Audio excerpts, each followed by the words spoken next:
he'll be discussing new events in the Mary Catherine Edwards case. So, Chief Secretary. Thank you, John.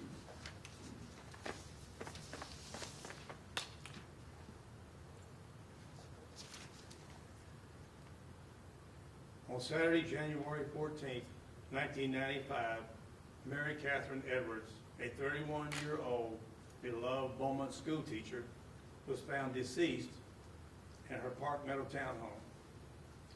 The investigation revealed that she had been sexually assaulted and murdered. DNA evidence was collected from the scene. An extensive investigation was conducted into the murder. Over the next 26 years, Beaumont Police investigators partnered with Texas Rangers, the FBI, Jefferson County District Attorney's Office, and the Sheriff's Department to follow up on tips. During this time, numerous investigators worked tirelessly to bring closure to Mary Catherine's family. In 2020, Beaumont Police investigators and the Texas Rangers enlisted the assistance of forensic scientists to review DNA evidence from the scene.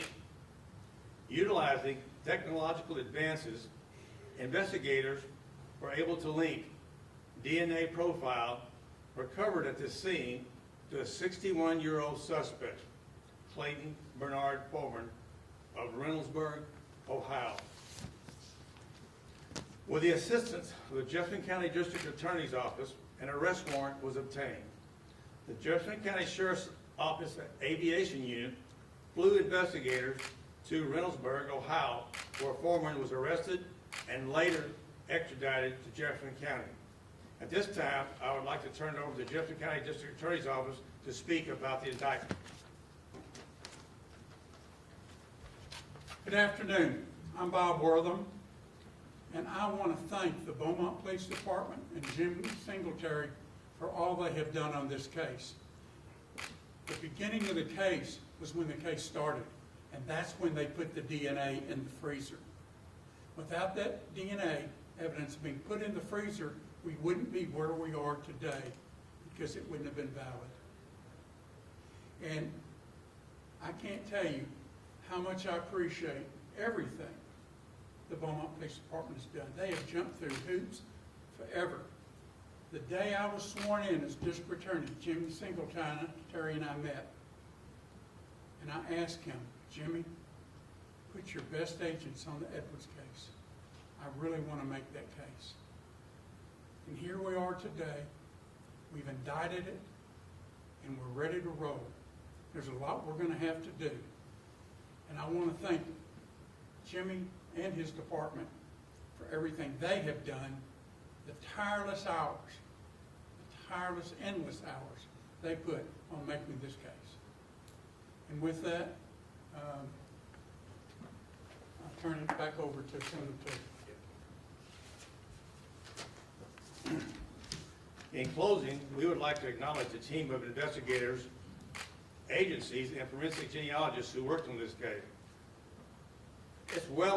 We had well over 1,000 hours during the 26 years that this case was, before this case came to fruition. Probably over 50 to 60 investigators over the years worked on this case. The folks behind me that I'm going to talk about were the closures of the case. Detective Aaron Llewellyn, his wife, Detective Tina Llewellyn, Ranger Brandon Best, Lieutenant Brian Skinner, Sergeant Jesus Tamayo, and numerous others worked on this case, but these folks were the closers. They could not have done this without genealogist Cheryl LaPointe. You'll be able to speak with her in just a few minutes. The gene hunter. And from Authorin Labs, David Middleman. The agencies that were involved, as we said, the FBI, the Texas Rangers, the Jefferson County District Attorney's Office, and the Jefferson County Sheriff's Office. Our persons unit continues to regularly review unsolved homicides. Lieutenant Bro, who is the commander of that unit, assigns detectives on a regular basis to get fresh eyes on these unsolved cases. But sometimes cases don't have witnesses, sometimes they don't have evidence, and sometimes they don't have confessions. But that doesn't mean we're not going to work on them. But we want to solve every one of these cases and give closure to these families too. Now, what we'd like to do, we'll have general questions, and at some point after the general question, you folks can interview the individuals here. So at this time, Carol, why don't you moderate this and take the, if y'all have any questions, please feel free. Chief, I guess your message, and same with the Worthing and District Attorney's Office, regardless how old a case is, you're going to investigate it until the end. Without a doubt. That's the deal. One of the things we want to remind all the citizens that this is a great day for Southeast Texas law enforcement and a great day for the family. And we're not going to give up. We don't care what victim it is. We're going to keep working it on a regular basis. Now, can you talk at all about the arrest of Foreman in Ohio? Is that? No, we're not going to talk about that. Okay. Thanks. We're hopeful that this reminds families that have unsolved crime and, that they're dealing with, that new technology continues to come out, and we want them to have hope. We want them to know that sometimes it may take a while, but we don't give up. We don't forget about their family member, and we're excited about this new technology, and we're hopeful that it's going to be groundbreaking and more cases will be solved. Are there any other questions? Yes, ma'am. I understand that Beaumont Police Department also trains other agencies. Is this something that you're hoping to incorporate in your training, the use of this technology for other agencies to use in solving cases? That's a great point. We have, the closest thing to an expert in our department is Detective Tina Llewellyn, and she won't call herself an expert, but thank goodness for her and Shara. We have learned a whole lot more than most of the other agencies in this area about this procedure, and we're going to be sharing what we do know.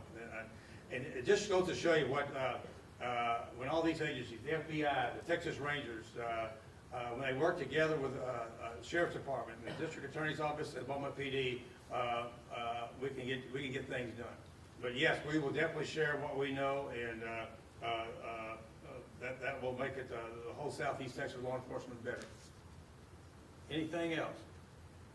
How many cases have you used this technology to help solve? One. This is Beaumont's This is it. first. This is it. Beaumont's first. And we're not sure of very many throughout the nation like this. We haven't really done the research on that. May have cases they want to Sure, bring forward. yeah. I'm Brandon Best with the Texas Rangers Cold Case Program, stationed in Liberty, but I cover the 35 counties of Company A. So this case with the Beaumont Police Department is an example of what we can do together as a team. What I would urge others to do is, if you have a case, if you've got a case and you're not in the city of Beaumont, if you're within listening range of this, and you have a homicide case specifically, you can reach out to the Texas Rangers through the internet. Very easy to find us on the internet through Texas Rangers Cold Case. A quick search of that will get you to it. There's an email address that you can send any questions or your anonymous tips. You can send anything in to that email address, and we would urge those that are out there to go on our website, look at those cases that are there. There are, I think, approximately 250 listed on the Texas Rangers Cold Case side for Company A alone, that they can look at those. They may have information that's there that we haven't got before. But inside Beaumont, you obviously can reach out to the Beaumont Police Department, as I know you do, about your cases and get with these fine folks. Any other questions? I have a question for Mr. Logan.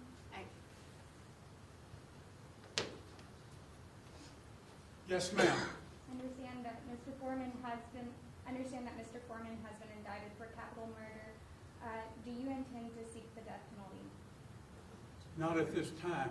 We'll consider that as time goes on. I'm assigning the case to Pat Canal. He's my first assistant, and he will make probably make the final decision on whether we go for the death penalty or not. We have a process on how to handle in capital cases. Once they're indicted, we do a review of what sort of evidence. As you know, in capital murder cases, whenever you're seeking the death penalty, it's two trials. The first part's the guilt or innocence. The second part is whether or not we can, the person's sentenced to death. And there's certain questions that have to be answered in such a way that the death penalty is imposed. And so we have to assess that, first of all, do we have the evidence for that? And then it has to be a very deliberate process because it's very costly and it's very time consuming, but it impacts a lot of other things. It has to be fairly imposed. And so we have to take a look at those things. Frequently, we also involve the defense. We ask them, because one of the questions that comes up is there any mitigating evidence which would require that the defendant receive life instead of death? And so we frequently reach out to the defense and ask, is there any mitigating evidence? So during that period of time, next few months, we're going to make that assessment, and that period of time will inform the court whether or not we in fact intend to seek the death penalty or waive the death penalty. Pat, any idea when this will go to trial? It's a crazy time, man. Yeah, I don't know. With the pandemic, Yeah, right. that- Right now, that's we an have open over question. 50 murder cases in one court and over 50 in another, just murder cases. And so it depends. We're going to try to get it because, get it done because this family, this community's been waiting so long for this, justice, this day of justice. And we really would like to bring that to them as soon as possible. Anyone I'd else? like to get it tried while I'm still the DA. Anyone else? Thank you all so much. We appreciate you coming out, and if there's any questions afterwards, feel free to get with the different investigators or.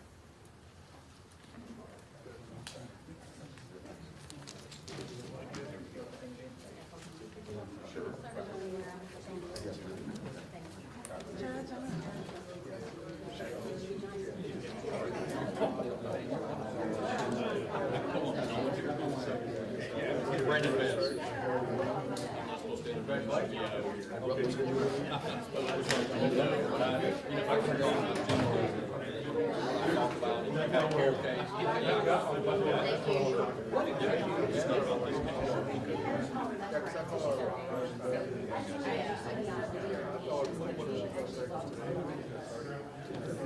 This one's yours.